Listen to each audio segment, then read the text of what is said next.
This is the Inquisitive Minds Podcast.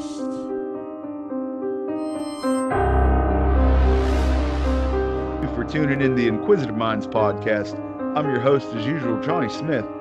With me today, my guest is a self-proclaimed, her words, not mine, weirdo, Nichole Purvis. Welcome back to the program. How are you today? Good. Thank you very much. So we got some fun stuff to talk about, some real paranormal-esque conversations today, folks. So I hope you enjoy that. Nichole, you mentioned some things we've discussed offline.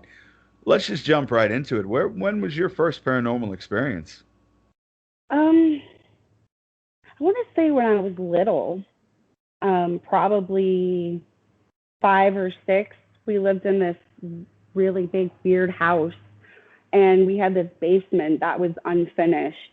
And so to this day, I hate basements, because bad shit happens in basements, I guess. And I've rarely ever been in one that hasn't given me like a creepy feeling. So this basement, I hated going down there, like I said, and I would just see things like out of the corner of my eye, just weird, creepy feelings. Like sometimes, like something that happened on one of my ships, and it wasn't so much I saw something, it was just like in my head I heard like screaming, get out now. So Okay. Just weird things like that. Like the one on the ship, it was really ominous. It was like somebody was right there, and it was like, get out, like, if you don't leave, something bad's gonna happen. So, and then Did you evacuate? Did you get out? oh hell yeah. Yeah.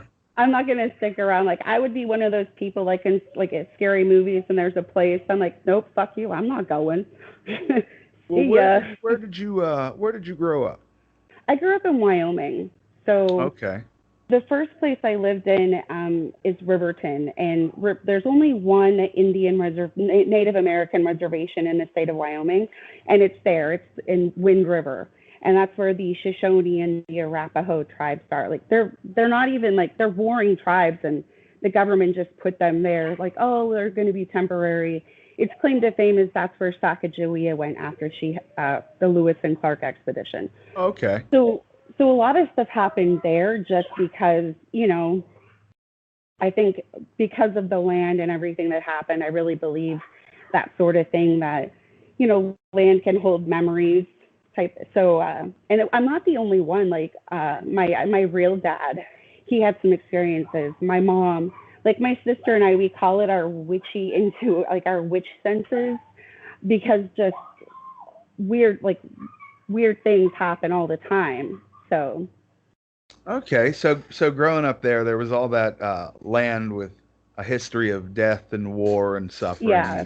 and things like that, and you started sensing stuff. You mentioned at one point you lived in New Orleans?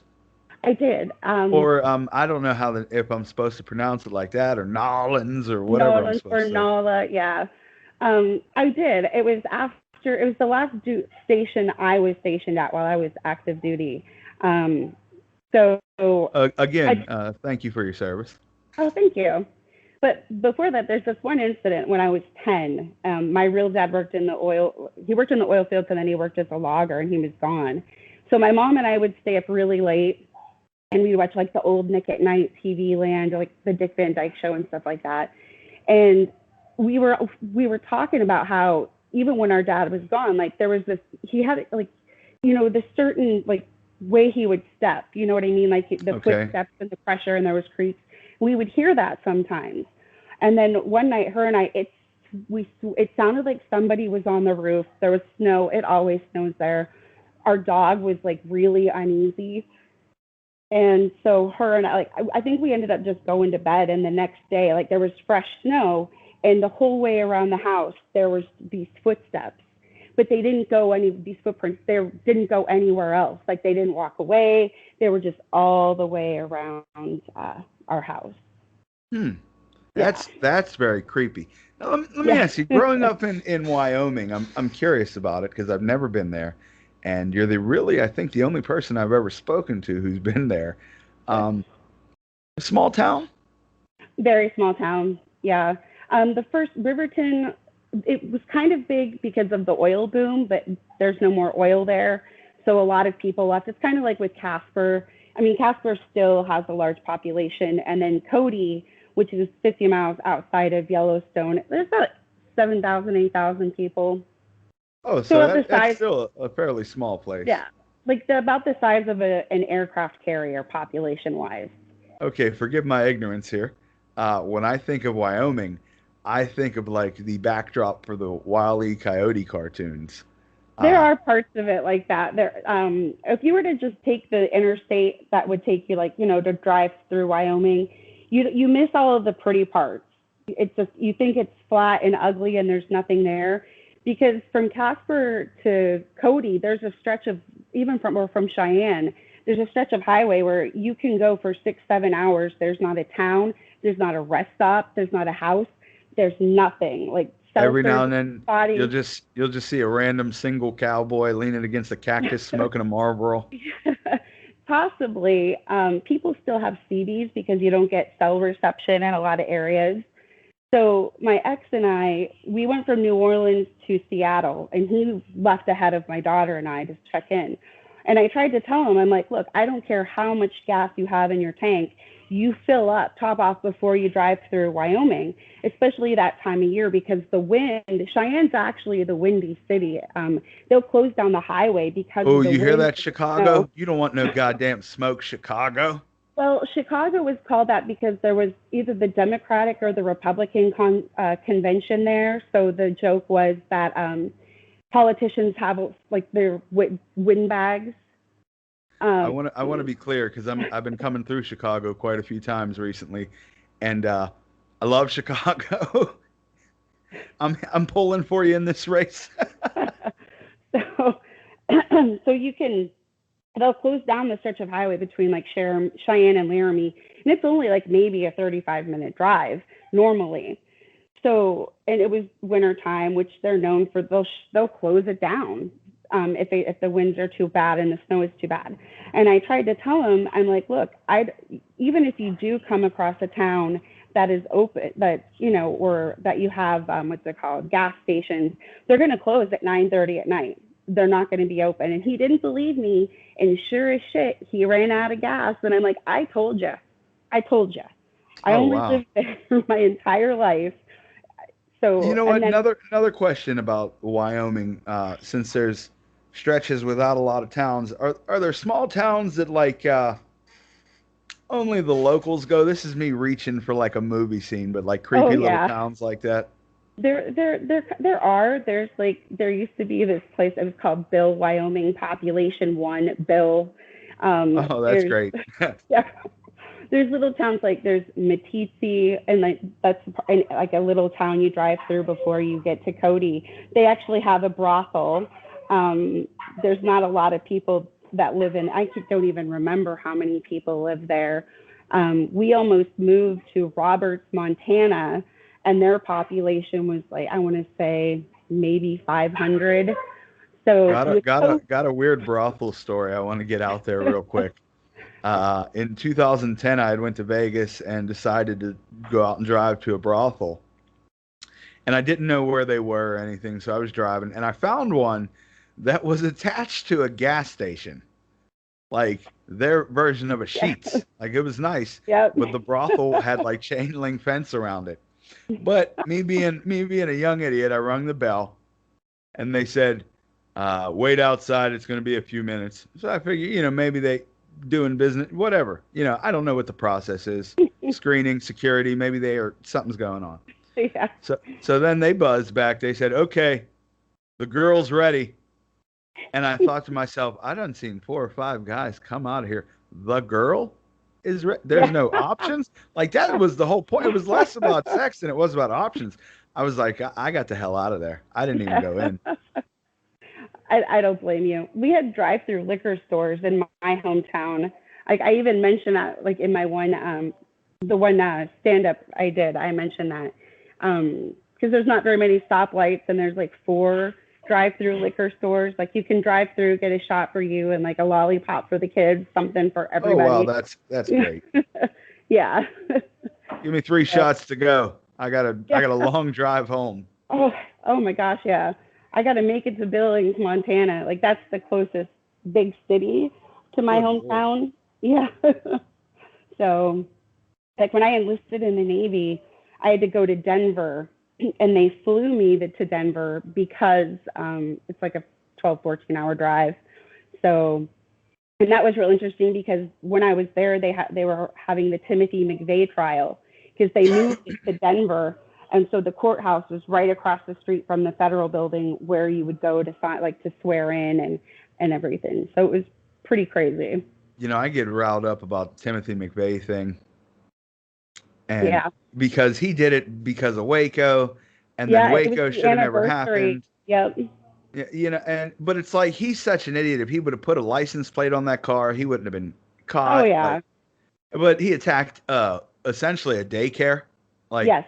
what Yep. the fuck? Like, and then he was heralded by all. I don't want to get started on that.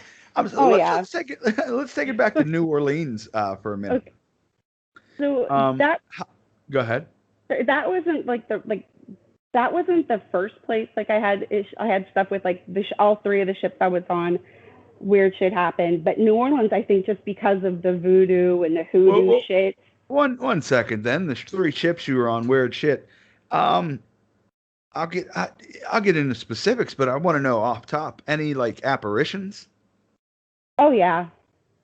Really? Tell me about those, please. So the first ship I was on, there was I think we talked about a couple of them when I did the USS Cole podcast with you, but she was pretty old. She was built in like 1963. She dropped Marines off in Vietnam.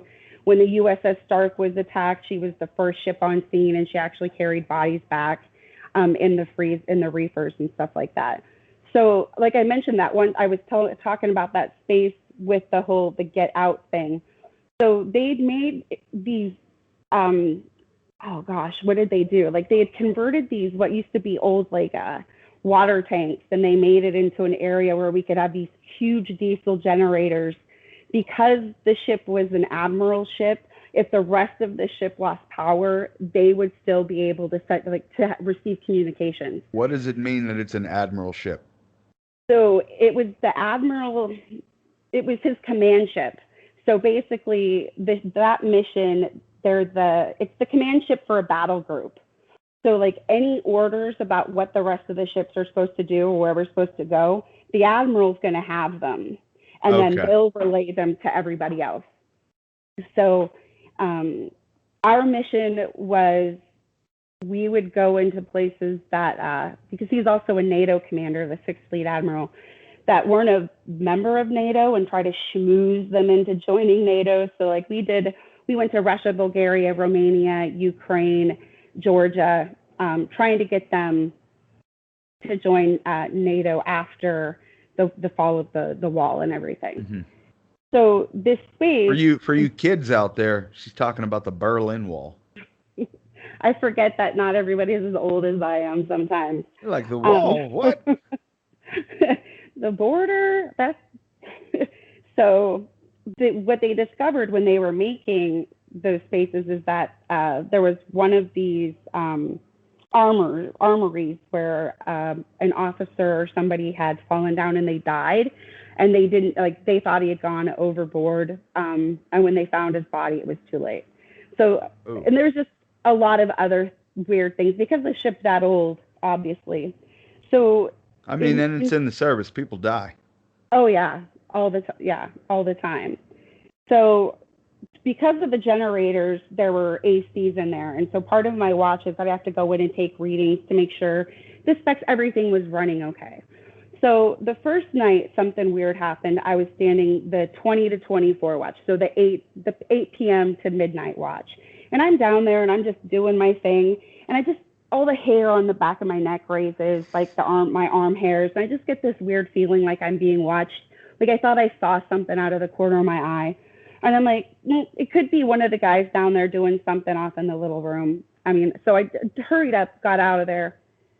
The next night, I was standing what we would call the balls to 4 watch. So that's midnight to 4 a.m. Mm-hmm. And that's when I'm down there. And just as soon as I walked in there, like it was just this weird feeling. And again, like I saw this something black, like going in between the reefers, and I was not the reefers, the ACs, and I was at the first one, and that's when that voice was like, get out now. And I just ran out of there like super fast. I can only imagine like I was white, like paler than I already am. And I run into this big, what we called an EN1. He was an engineman, and we called him Master P. His last name was Tequin, but we called him Master P. He was like, whoa, Perv, because everybody called me Perv. He's like, what's going on? And I just, the look on my face is like, you too? He's like, nobody likes to go in there. Doesn't matter what time of day. Even the guys, like that was his space. None of them wanted to be in there. Wow, that's interesting. And then the second ship was a destroyer, and 3 people had hung themselves on the ship, 2 of them in the same spot. Oh no. So there was this one pump room. You had to go all the first deck or floor all the way down to like the 8th deck. And we had to, there's this thing, equipment in there we had to check. We had some pumps that we'd have to work on every now and then.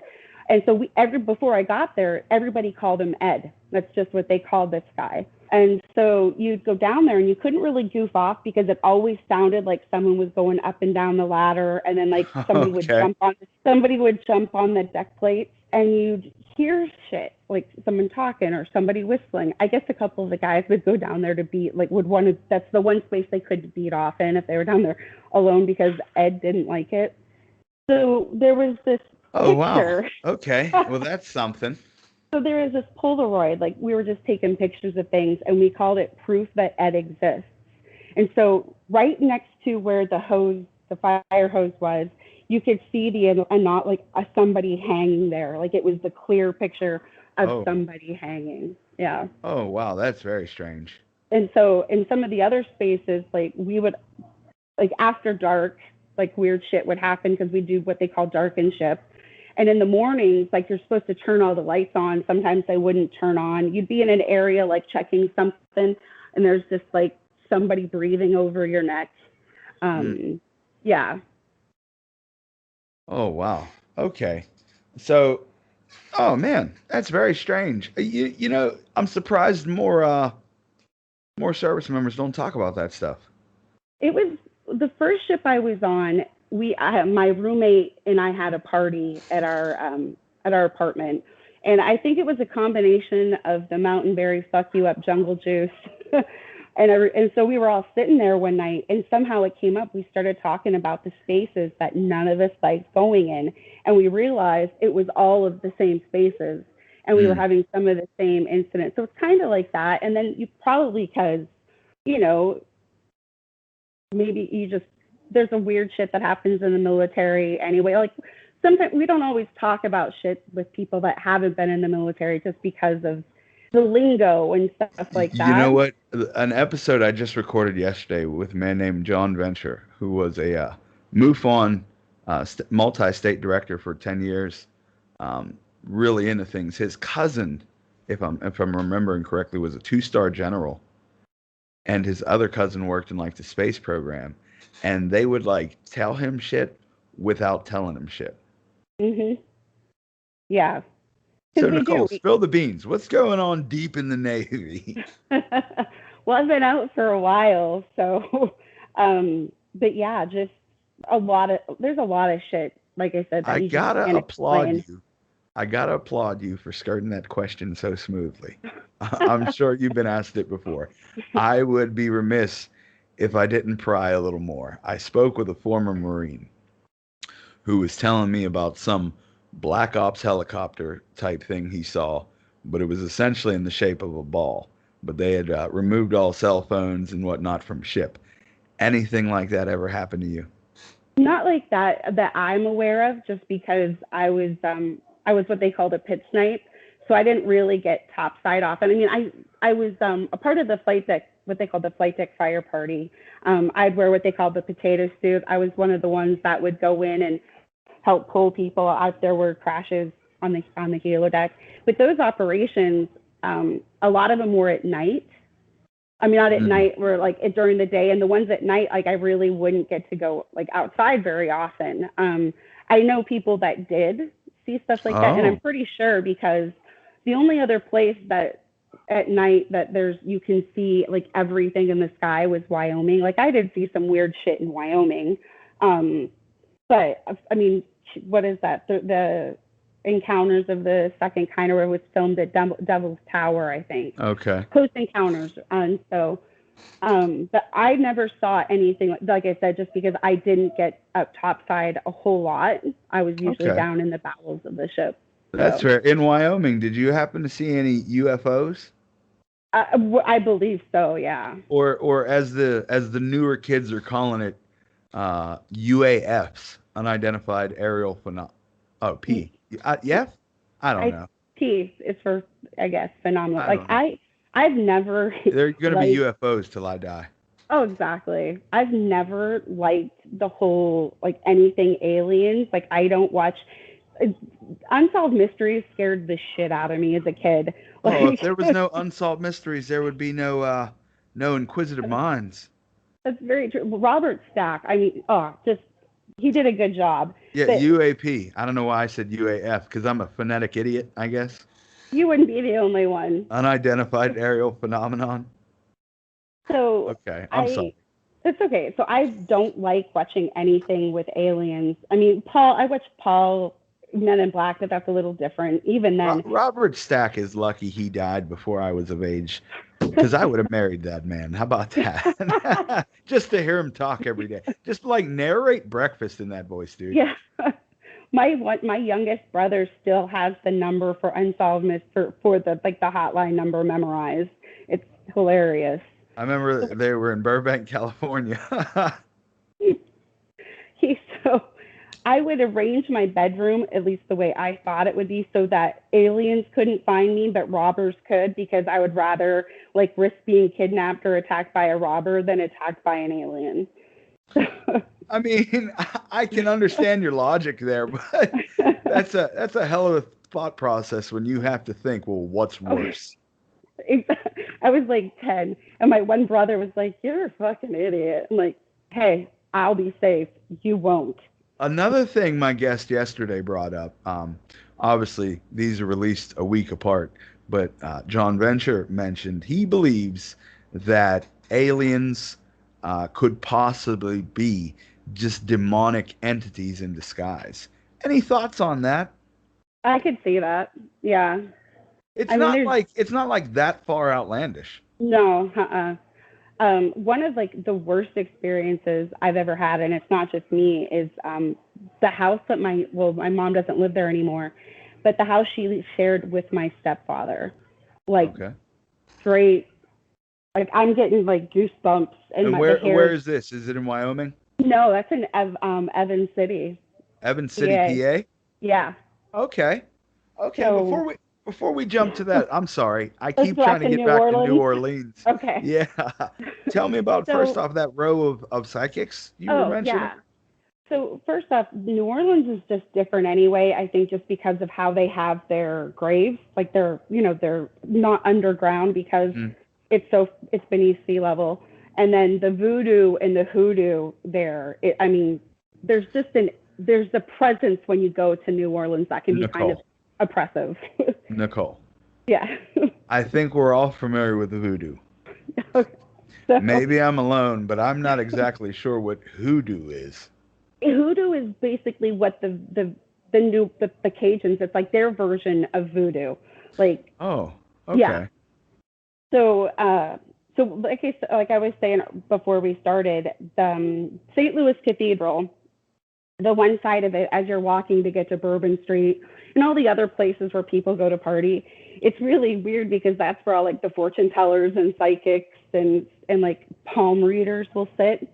So the first time I went down there, like I was just walking past, and the one person, she was like, "I can just feel the stress radiating off of you. You need to divert that." And then the next one, like they just came up to me and they took my hand, and they're like, "You're very open and you're very strong." She's like, "You could be doing this. Why aren't you doing this?" And I'm like, I was raised pretty Christian, so even the experiences that I had, I like that expression. Back and forth So because, when you grow up in the church, like, oh, that's demonic and you're of the devil. But I'm like, but then why is all this shit happening? I grew up pretty Christian. So, yeah. so just stuff like, so that would happen. And then my ex, like especially when I was pregnant, he worked nights, I worked days. But there were times where, like, if I wanted something, I'd forgot it. I would just say out loud or think, and I'd be like, hey, babe, pick this up for me. And I wouldn't use the phone. And he would come home and he's like, oh, hey, here. He's like, I thought you'd want these. And he'd have what I wanted. While you were down there, did you ever explore any of the voodoo scene or the hoodoo scene? Inadvertently. Did you ever, the movie The Skeleton Key? It was weird because some of I actually lived in Algiers, which is on the west bank of the river, because the base there was the East Bank and the West Bank, and the East Bank was in the 9th Ward, which is a very dangerous area. But they showed this little place in the movie, and it's like, it was one of those places, like, it was like the voodoo stuff was like in the back, like it was like a little po' boy shop or something. So They showed real places that, because like I said, like, I did honor guard, and I hated when we were in the big cemeteries, especially the one where, who is the big voodoo priestess down there? Like, where's Marie Laveau or whatever, where she's supposed to be. Just really, really weird shit. Like, there was one of the scariest things that happened is I had this weird dream that I was back on a ship, and there was this old black man, like, looked like he was 18, like, he just looked way, way old, like he shouldn't have been a part of this time. And he was trying to take me somewhere where I knew I shouldn't go. Like, it was just really, like, we were trying to get off the ship. It was kind of like it had been attacked, and he was just very adamant. And the look in his eyes, it was just, I woke up scared to death.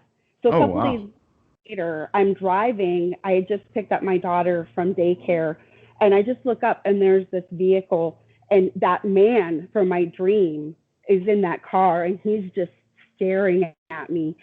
And he, like, turned to, like, it was again, it was just. Did you ever see him again after that? And we left not long after that. Like, a week later, we transferred. Okay. I'm very curious about the scene down there, because I would love to explore some of the paranormal side of New Orleans. They actually do tours. There's tours you can. I want the good stuff in the back. Yeah. But, we're killing chickens. We're sacrificing. Here, I got the bone of a lizard. Come on, let's get it. What are we doing? Exactly. You got a love potion. What do we got? What is this, for money? I don't know. How many turtles do you need? It's okay, sweetie. So there, and then to, like, the one house we lived in, after my daughter was born. Like I said, my ex worked nights, I worked days. And I could hear her fussing on the baby monitor. And before I could go upstairs, I heard a voice say, "It's okay, sweetie." And she went back to sleep. So here's the thing. I knew it was my grandfather. But let me guess. Your grandfather was not alive? No, he died when my mom was 16. So here's his mom. My daughter once had an imaginary friend named Bobbert. Bobbert. So my grandfather, that was his mom's pet name for him. And he would call her Mimi. And whenever I was, like, when her dad was deployed and I was having a bad day, she would call me Mimi. And so there's a lot of things with her. So I don't know with her autism, like, just how open she is, because there's been a lot of weird stuff that has happened with her as well. So there was that. And then I was engaged to a man that passed away. I'm sorry to hear that. Thanks. He was really young. It was a month before his 23rd birthday. So he's come to me in dreams. Like, he warned me about my ex, like, maybe I shouldn't marry him. It wasn't going to turn out the way it should. My daughter has seen him and has spoken to him. So my ex would tell me that not every place we lived in was haunted, but I'm like, so it had to have been combination. Well, before her, it was me. Okay, So that's fair. Real quick, I want to pay some bills. It's this episode is sponsored by Tenacious Detail, your mobile detailing solution for Pittsburgh and the surrounding area. Um, Hit us up today at 724-498-9942 to schedule an appointment, or check out the services page on Facebook at facebook.com/tenacious detail PGH. Right now, offering 20% off any service to rideshare drivers and any active or former active military. And be sure to check out my other podcast with co-host Daniel Brady, Murderous States of Mind. Right now, we're doing our Son of Sam episodes. We're doing a 4-part series on Son of Sam, so make sure you check that out, folks. So, Nichole, when you left New Orleans, you came to Pennsylvania? no, we went to Seattle. Okay, that's right. You mentioned that. I'm sorry. And so again, that was one of those things where my ex was like, not every place is haunted. So he was deployed, and I had bought this toy, this puzzle for my daughter. And it was one of those puzzles that was an animal puzzle. And when you put the pieces in it, the piece would make the animal, sound. So because it was super annoying, I would have the pieces in one bin and the puzzles in another. And this one puzzle, the sheep would always go off, and it was at weird times. And so I'd be like, I know you're here. Can you please knock it off? And it Just would stop. random, like, baaing? Yeah. Or sometimes when I'd be like, could you just stop it? It would go off even more. Like, it was terrible. Like, it wasn't a good feeling. Like, I couldn't wait to get that out of my house. Like, I don't know if whoever gotten rid of it before they experienced it, because it wasn't any of the other animals. It was just that one. And like I said, there was nothing on top of it. The puzzle pieces were in a separate thing. When you got rid of it, did stuff continue, or did it go with that? The stuff continued, but it wasn't like as bad as that was. Like, that was stuff that was affecting my daughter as well. So could that have been something that was had something attached to it? I really believe so, yeah. Do you think I'm infected? No, you're not infected. You're okay. Keep painting. Sorry, my daughter. Did you just throw it in the trash, or did you destroy it? I threw it in the trash. Okay. Yeah. As long as it didn't come back. Oh. Okay. Turn around and paint. Sorry, my daughter's here. No, you're good. We're all family. We're family friendly here. So, but like I said, there was other weird things, and like that was when I was like actually had to face like PTSD that I had. So I was in a more emotional state anyway. Like there were times where I'd barricade my daughter and I in a room, and I'd have a knife under my pillow, type of shit. So it was just other weird things like that. Nothing was as ominous as that. It was like my daughter would come up to me sometimes and she'd give me something and she'd be like, "Here you go, Purvis." I'm like, and she didn't know, like she never knew me as Purvis. Like my last name is Stevenson. And she'd be like, "Oh, well, Jason said you needed this." So, that's kind of creepy. Well, from there we moved to Fort Meade, Maryland, and again she was at this preschool, and she wasn't really verbal at the time. Like whenever she would say things, that was like, "Oh, it was a big thing." Okay. So the preschool was a church, and across the street it was right alongside the cemetery. So I come to pick her up one day, and one of the teachers was like, "Hey, Nichole, does she have a grandmother named Mary?" I was like, "Yeah." And she's like, "Did she pass on?" I'm like, "No, we went and saw her this weekend." And she was telling me, she's like, "Well, she talks to somebody named Mary, and whenever the other kids come up to her, she's like, could you leave me alone, because she's going to leave if you stay here." Oh. Who do you have any idea who that was? I have no idea. Huh. Yeah. I mean, I will say kids can be imaginative. They can be.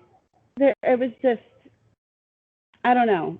It was different. And then the stuff that would happen in Japan, just and when we came back, involving my daughter, there's just a lot.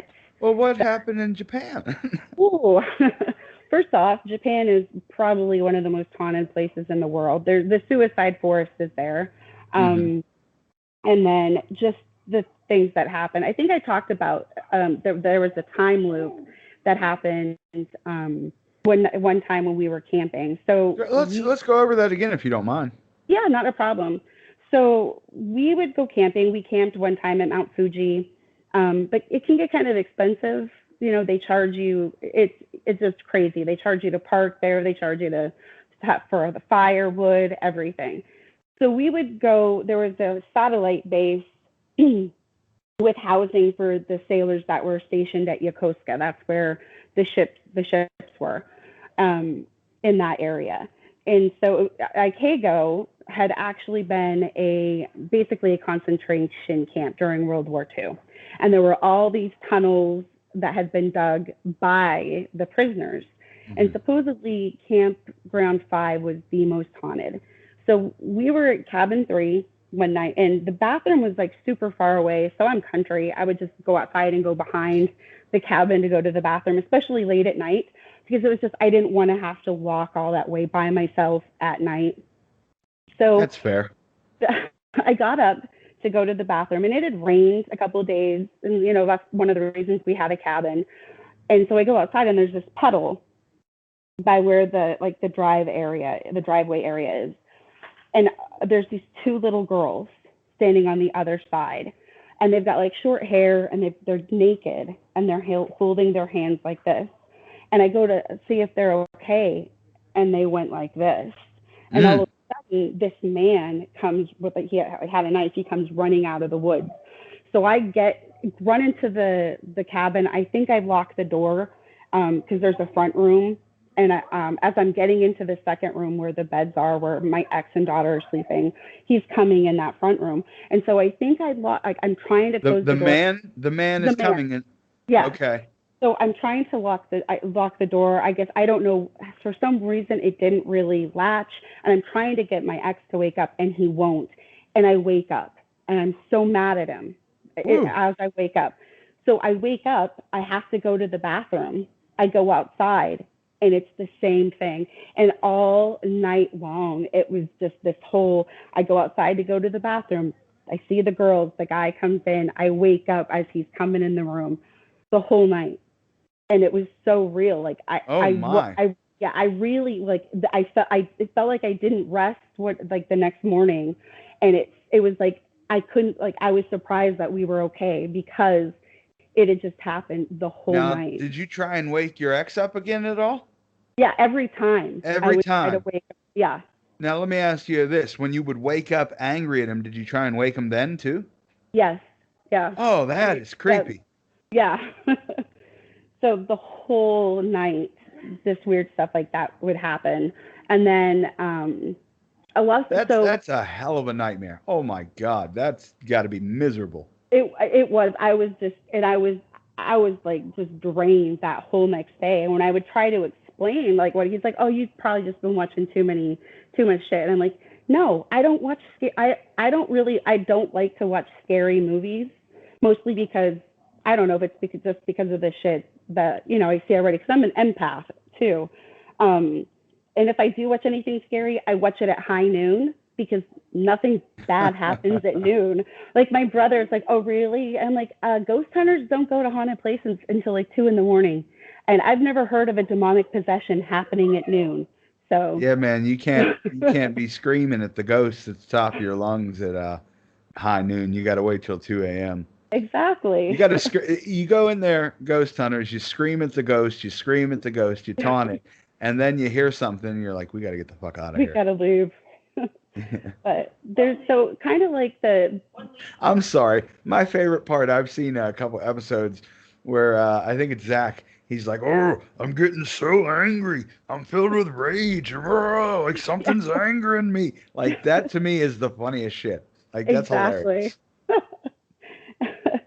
So there's the Day of the Dead. In Mexico? In Mexico.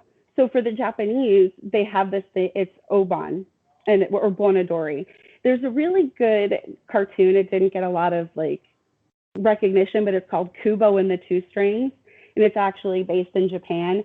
And it actually shows a part of Bonadori. Like there's, it's the one day where their ancestors can come from anywhere to be with the family. So from anywhere. And so they play, there's dances they do, and they play this music and the taiko drums, and it's supposed to call the relatives in. So I actually learned how to do some of the dances. I was in a club type thing where we would learn and dance with the local Japanese women. And it was always the hottest day of the year, always. And then once that dancing started, it was like this, it was like this wind would occur.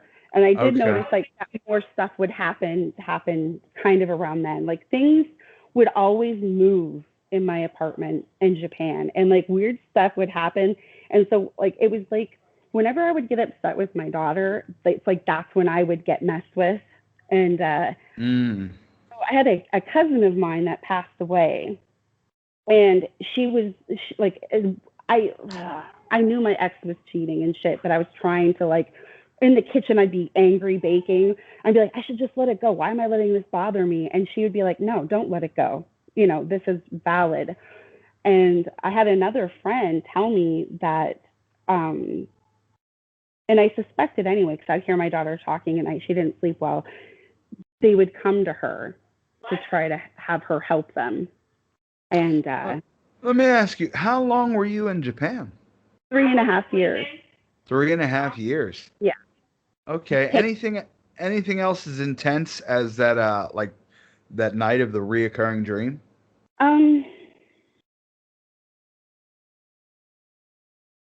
I want to say it was one of the Oban nights. Like we'd gone back, and there was just, again, I couldn't sleep, and it was just, it sounded like footsteps back and forth, and like someone trying to get into my bedroom. Like the door handle would jiggle, and it was just hearing things with my daughter. Like I thought, and I'd go in and she'd be sound asleep, but there would be stuff everywhere.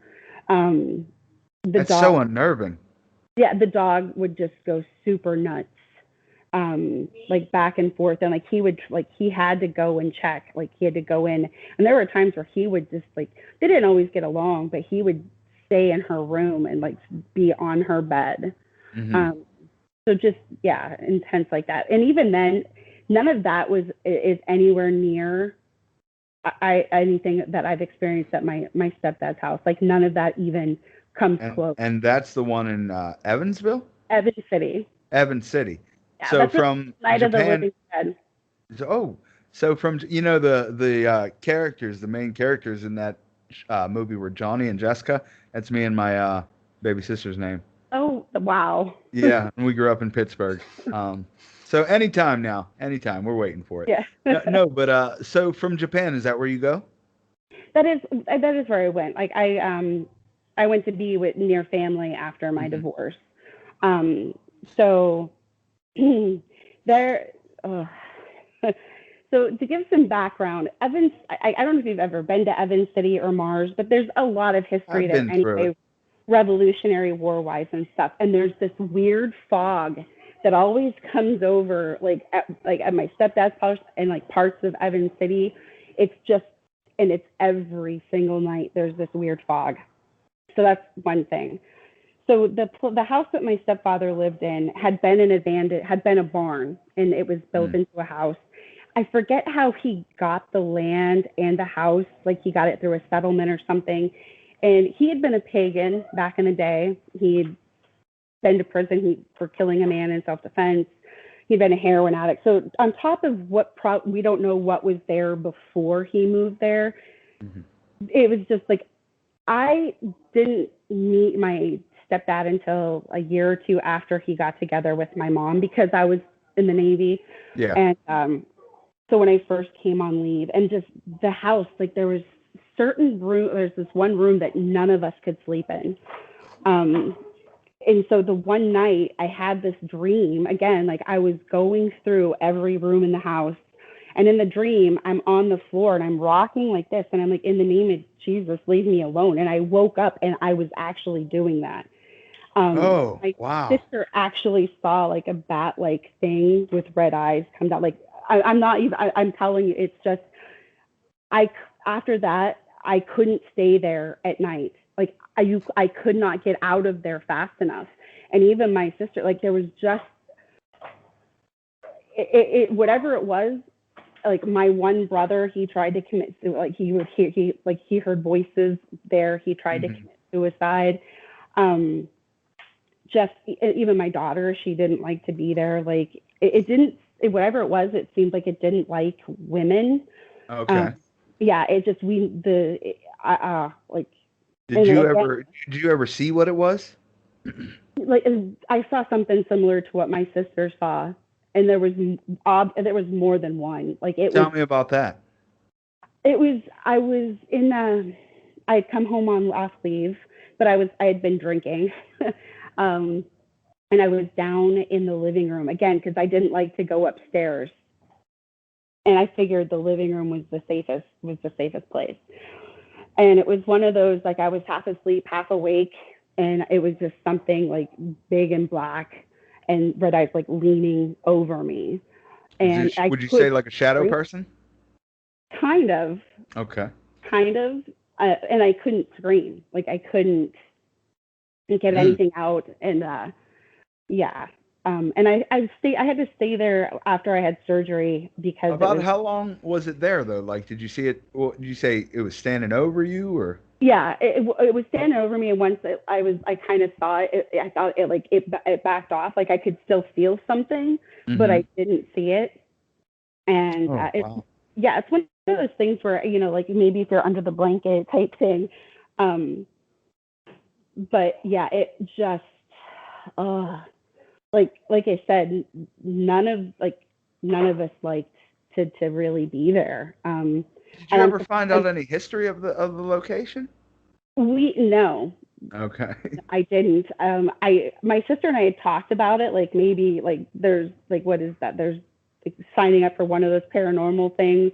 Our stepdad never would have allowed it. He refused to believe it. And then my mom too. Like I don't know how she didn't. Like she was just so sick living there. Like just how the illnesses that she would have and how she couldn't get better. And so she would go to Wyoming to visit my brother, and she would just assume it was the climate that was helping her feel better.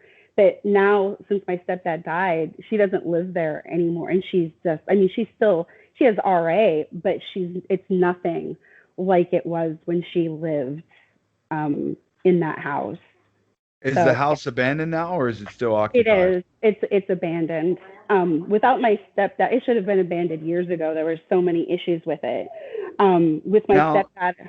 I have a real quick question. Does your mother still have like the ownership of the house, or is there like access to it? She never owned it. It's my stepbrother owns it. Okay, so what I'm asking would he be interested in someone investigating it potentially? Probably not. No. Okay. That seems like a fun place to explore. Yeah. If you're into that, like I said, like the creepy fog, like never, like I said, like once it gets dark, and like I've been there, like I'd visit my mom, and it's like they have the driveway is like 3/4 of a mile to a mile long, and it's really like it's gravel, and there's pits and holes because the Conacaness thing goes right through there, and when it floods. And so really you should, like, if you don't want to ruin your car, you go 5 miles an hour to get out of there. But even then, like, it was one of those, like, you had to, like, I had to control myself because you had to psych yourself up to drive slow. Yeah, like, pull it together, Nichole. You can't freak out. And it didn't even once you turned onto the road outside, like, you got off the driveway, even then you still didn't feel good until you got to 68. Like, it was just, yeah. That's terrifying. Oh. So. Well, Nichole, thank you so much for sharing. Anything else you want to get out there? That's about it. Like, you've moved recently from Pittsburgh to where are you now? I'm in College Park, Maryland. Maryland. Okay. I work at the National Archives. Oh, that's cool. Have you experienced anything since you've been down there? There's, again, weird things in my apartment that move, that aren't where I put them. Okay. So just stuff like that. Like, it's really, really closed here. things are gradually starting to kind of open. So I've never even been to the building where I work because they've been in phase 0. They're finally in phase 2 for opening. And even then I won't be allowed to go back until they're in phase 3. Well, this is pretty corny, but when I asked you if you experienced anything down there, I was hoping you say like something like, just the best crab cakes this side of the Mason-Dixon line. I'm allergic to shellfish. Oh, there we go. So, you got anything you want to promote? Not a lot. I haven't been able to get into the open mic night stand up again because things have been closed. The last I heard, there's something, but it's in somewhere in Virginia, like Northern Virginia, which isn't too far, but it's far enough away that I'm thinking I got to think about it. A friend of mine and I have been thinking about a podcast, but we're trying to think what we want to do a podcast about. So there you go. That's the thing. So I'm not shitting on anybody's podcast because I'm obviously doing one right here. But like some guys will just get in the room and be like, all right, we're just going to talk for 2 hours and then call it a day. So Dana Carvey has one. It's called Fantastic, and it's great. He has a bit where he's Donald Trump that prank calling Joe Biden in the White House. Oh, that's funny. And he has his siblings call in because his Garth character is based off of his one brother. My brother told me about it. He's like, his sister reminds me of you. And I'm like, sarcastic know-it-all. He's like, yeah, and she's got a crazy ass laugh. So, oh, that's great. Yeah. So yeah, I don't really have much to promote at the time. Like I said, I'm still trying to get adjusted. So. All right, that's fair. Well, thank you all for tuning in, Nichole. Again, thank you so much for coming on. Thank you for having me. Guys, I hope you like the content I've been putting up. If you like what you heard or saw here, please like, share, subscribe, anything to help the product. You've seen the shirt I got on today. We have shirts in the merch store. Please give it a look, guys. Help support the podcast. And until next time, peace and love. Inquisitive Minds See ya. Podcast.